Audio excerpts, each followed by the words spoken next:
Research suggests that a teacher is abused every 7 minutes. You and your staff have a right to be safe at work, but deciding what makes schools safe and putting it into practice is by no means simple. For this film, the pupils at Islington Green Secondary School have helped devise dramatic reconstructions to explore some of the issues. We have also turned to security experts. An extensive research study called Violence and Indiscipline in Schools was commissioned by the NASUWT and published in 2003. Ken Livingstone was one of its contributors.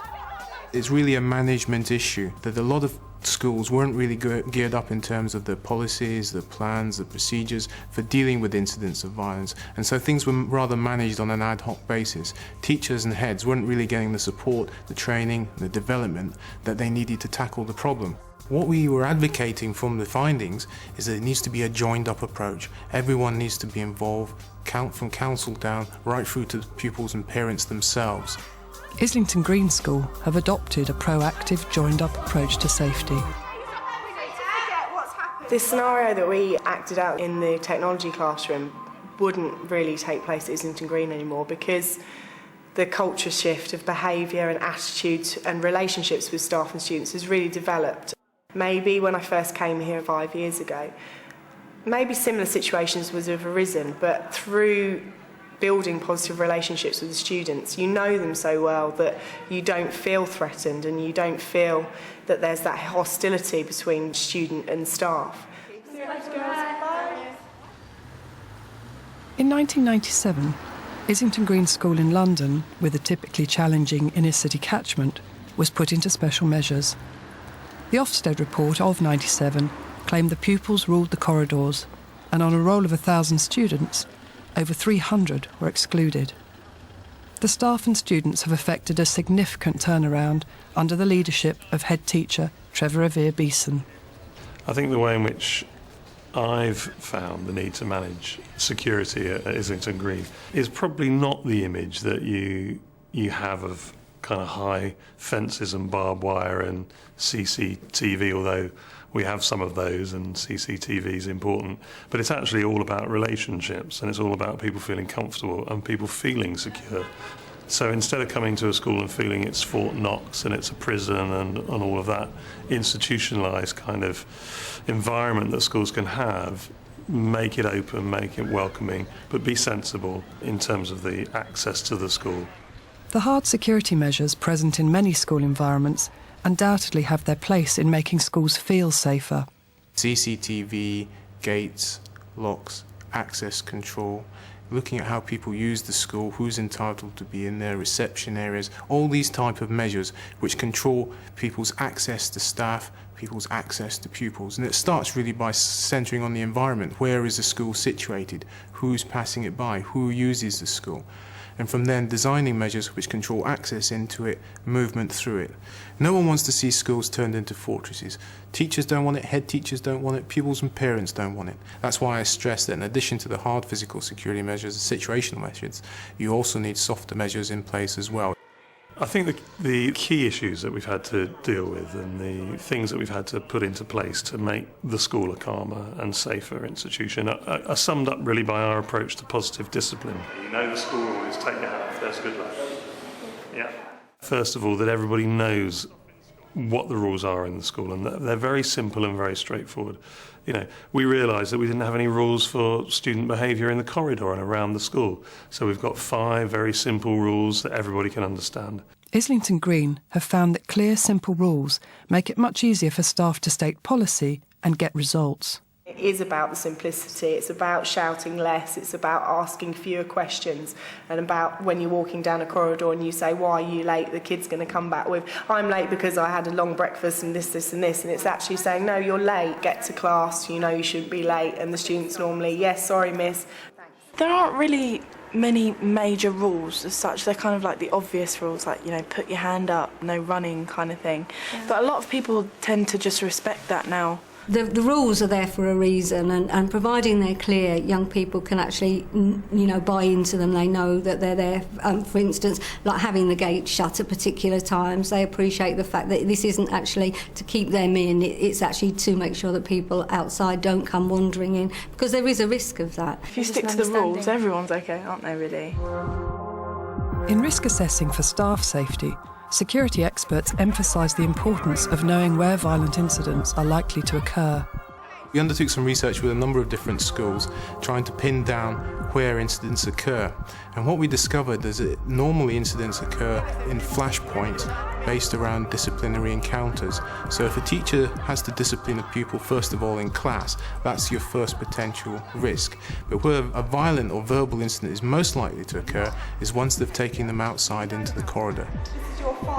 According to TeacherNet, most violent incidents occur as a result of a deterioration in communication and will be spontaneous rather than pre-planned. You racist, miss? No, I'm not racist. Islington Green have found that having clarity about what defines indiscipline and being calm, clear and consistent in their response to any potential flashpoints works well. You're going to spend about 3 minutes just calming yourself down. We try to have the policy where we go through 3 warnings in the classroom so that all teachers are following the 3-step procedure until they have to take it to a senior manager. There's nothing worse for a student than unfairness, and that will get their backs up straight away, as most of us know. And it's just about everybody singing from the same hymn sheet, really, and doing the same thing. You've got to marry up your violence reduction measures with your school policies and procedures for dealing and interacting with pupils. For parents, it's the other way around. The most likely flashpoint when dealing with an aggrieved parent who gets violent is at the reception area. I'm the first point of call here for parents who arrive at the school without appointments. Invariably, they're quite angry. I can't do my job meeting parents without Jill, who's on our main reception. And Jill and I have various code words to let me know if a parent's really angry. We are all very much part of a team, and we all look to each other, and we all get the support we deserve. I think one of the important things in dealing with security, calmness, discipline, all those issues in school are systems. And I think that everybody works much more effectively and under less stress if there are routines. So we've got a very clear, simple handbook for staff, all staff, which we refer to constantly in briefings and that we reissue aspects of and keep colleagues very clear about those systems. At the start of the day, we'll have somebody on duty from the senior management team who actually stands at the gate and welcomes and meets and greets the students, and that sets the tone immediately. We then encourage all staff to actually stand on their doors at the changeover of lessons. That means that they can keep an eye on what's going on inside the classroom as well as keeping an eye on the actual changeover. Our corridors are very busy and weren't designed for the number of students that we have walking down them, so it's very important to have staff out there so that the corridors are seen in a calm and peaceful way, that the students actually move between the lessons and they have the same standards of behaviour outside the classroom as they do inside.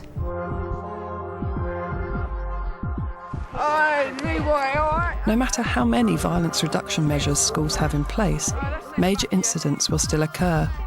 Again, a clear system that can be calmly implemented is invaluable.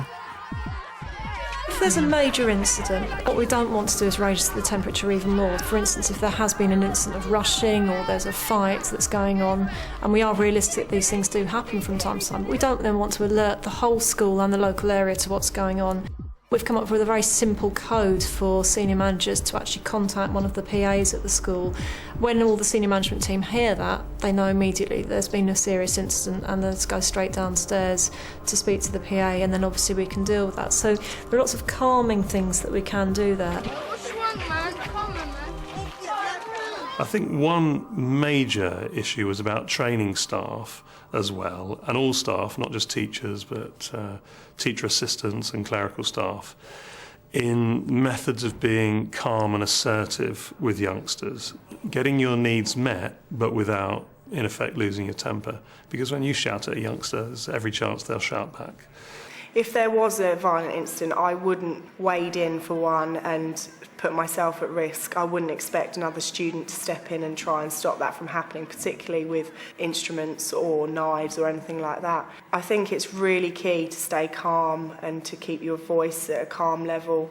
I think you need to be very aware of what's happening with the other students, and if they're in danger, school policy is to evacuate the students around the situation out of the classroom. I would also know that I would need to get the responsible student to call for another member of senior management, or in worst case scenario, the head teacher. Right, Seki, you're here for my attention for one reason only. To help keep your staff safe, many security experts recommend zero-tolerance approaches. Zero tolerance has got itself into a bit of a corner with its name. People tend to think it's very hard, very affirmative action, and it's all about sending people to prison or exclusion for pupils, that type of thing. In reality, zero tolerance, to paraphrase the politicians, is about being tough on the causes of crime as well as the act. And the focus really is on the causes, because if we can design out the problems in our schools, then that's far better than trying to deal with it after an event. The head teacher and all the senior management team, though, are very, very clear that staff, whoever they are not here to deal with vicious incidents, and we've had a lot of positive discipline training on empowering people in a very safe way, but obviously being mindful that their duty and their care is to obviously make sure that they themselves are actually out of any dangerous situations. Whilst you expect things of teachers and staff, they also deserve your respect back. So I think it's really important, and I try as a head to go and see everybody teach, go to their space, make sure that every week in our management meetings and in our middle management meetings we have a moment that we call quality circle, whenever anybody has done something well, they can be recommended, that I can write to them and say that they've done well. And that we do things like, we have a free lunch in the staff room on a Friday. We've made the staff room a really pleasant and attractive place. At the same time, you're having high expectations of colleagues, that in whatever way you can, you give something back to them as well. At Islington Green School, another thing the head wants to give to the whole school is a constantly improved working environment. He opened up the front entrance and the ITC suite, redesigned the canteen, and he's had many of the school's corridors painted lilac. At first, when he started painting everything in purple, we were like, purple, and why is all this money being spent on appearance anyway, sort of thing. But then you just realise that when everything looks good, there's just a calm environment, the corridors are bright. Yeah, so it's a much nicer environment to work in for everybody. Yeah, definitely. I mean, my measure is this a place that I like to come to?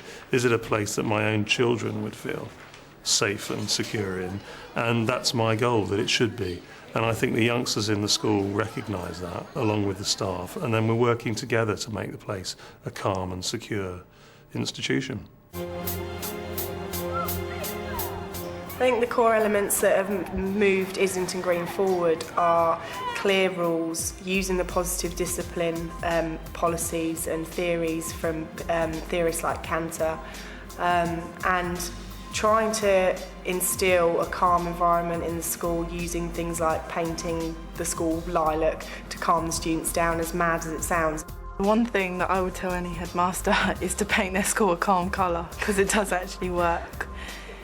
What I would really recommend to heads is that they tackle it as a strategy. Hard protection of the area using situational measures, softer measures which deal with building up a trust and a relationship with the school's customers, that's pupils and parents as well as staff.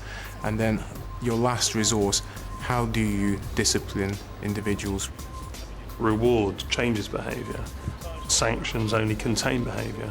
And by pursuing a positive approach to discipline, the environment and the management of the school, I'm quite certain that parents and children, students and staff feel safer in school, feel more secure and more rewarded, and therefore are more secure in school.